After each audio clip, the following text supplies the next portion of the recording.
Okay, the next step seems tricky right off the bat, but it really isn't. And I think the video is helpful.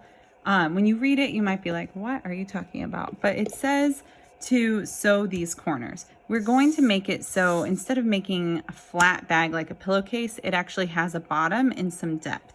So what you do is, and this diagram tries to show you, you are going to take your corners, it's inside out still, your bag's inside out, and you're going to grab the part that isn't sewn, so not this part. I'm gonna grab over here, I'm gonna grab each single layer and I'm gonna open it and pull it like this. It will kind of look like a little cross. Then I'm going to open up the seam allowance just so that's kind of together, and open up this one as well. It's a little tricky, like that. So I've kind of collapsed it the other way.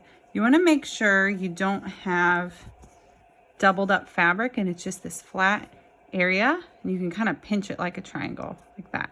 Then you're going to put a couple pins in. I like to put it on the seam allowance on this flap so it stays still.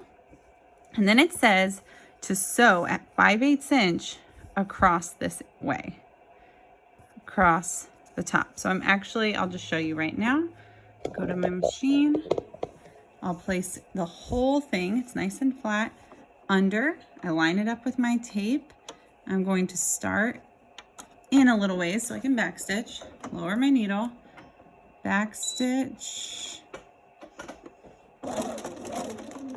to the edge. And the 5/8 inch, my machine is going backwards. Why are you going backwards? Here we go. Has a mind of its own.